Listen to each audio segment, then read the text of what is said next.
How'd you end up like that anyway? I fell into a vat of electric eels. You're kidding. I fell into a super collider. Gotta be careful where you fall.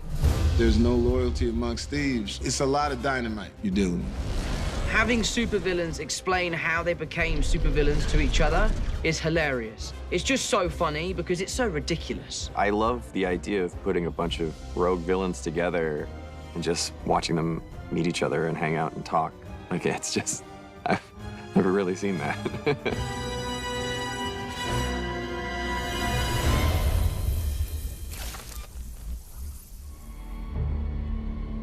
It was just thinking about what would be fun to see, visual combinations that you never thought you would see. Who are these guys? How great would it be to see Alfred Molina again? You'd get to see Willem Dafoe without the mask, having Jamie get to come in and make him not blue.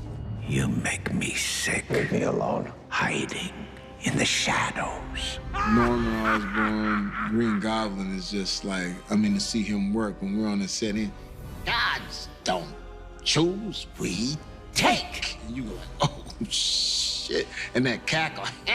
I was like, oh, I mean, that's real. You know, I forgot I was in the movie. I'm sitting there with my popcorn like, this motherfucker's good. Willem is just fearless, and Willem doesn't give a flying whatever. I'm doing this. He's just like so unself-conscious as an actor, just totally free, and that's the dream. It's one of the most surreal experiences I've ever had in my life. When he becomes the Goblin, he is terrifying. And in the rehearsal, he starts doing the laugh, and he's saying all of this different stuff about how much he hates Peter Parker, and we're doing this fight scene, and I just became like a 5-year-old kid again, watching him in the theater.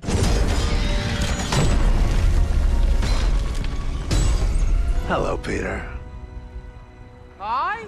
Alfred was blown away by the advancement in technology. When he made Spider-Man 2, his arms were puppets. He had 4 or 5 guys moving him around at a time. Alfred, you know, as Octo is just, to watch him work, he's so funny. Once they say cut, I mean, bro, the jokes and everything like that is just like nonstop. Is that 40 with a GH or? Yes. Okay, got it. All right, roll it. But when he gets into his bag, and he plays an interesting character to where you feel like he's conflicted. Like he, out of all of us, seems like, yo, I want to maybe live a regular life, go to a club or something. What's up, Peter? How you like the new? Jamie, he's so inventive, he's so creative. He has the crew laughing constantly. He's a great storyteller, and he's the complete character. The sequence where he thinks that Andrew was going to be black, like, that's all just Jamie improvising. That's not written. Oh, man, I'm sorry.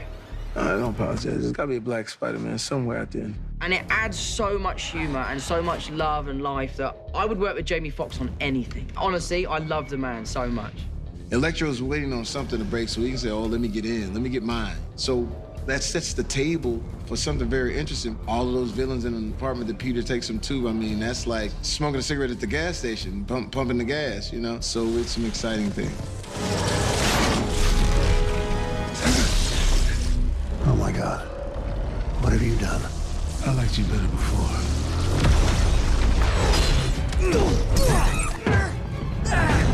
In this film, there's some good old-fashioned fighting. Punching, kicking, to the body stuff. I'm still not admitting that I'm too long in the tooth to do this stuff, so I still enjoy doing it. So to do this physical stuff was important to me. He is still in incredible shape.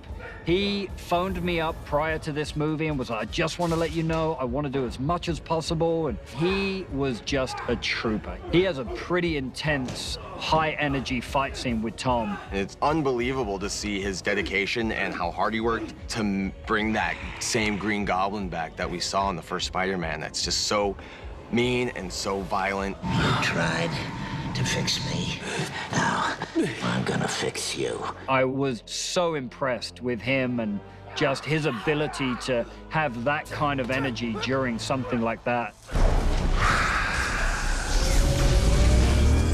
I got that Tony Stark shit. When they showed me the previews of what they were accomplishing, I mean, it's the spectacle, that type of thing. He did absolutely phenomenal stuff, you know, up and around on blue screen. Shooting those is absolutely amazing. When they put you on those strings and fly you around is great. Catch! Alfred Molina, because he moves around on the legs so much, we had him in a harness for 90% of the time that he was working with us. I felt so bad for him. Every time he saw one of the stunt guys, he was like, oh no, have I got to get back in the harness again? Once the tentacles are there, there's going to be all this kinetic movement and things are going to be smashing. But if you look at just me, all I'm doing is this. Yeah. I'm like leaning in. It's basically like you're hitting him in the face with your elbow. And we were doing a huge fight scene with Tom. He's diving off things, he's doing flips, he's doing back somersaults, he's smashing into cars and then doing a roll. And I'm just kind of going, Tom. I really take my hat off to them, and it was a very sad day when it was their last day, for sure.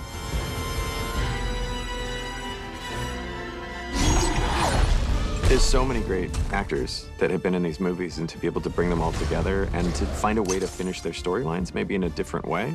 They're all sort of the victims of accidents, of technological mistakes. To use that as an entry point to telling a story about the idea of second chances, and it took a second, but eventually it all clicked.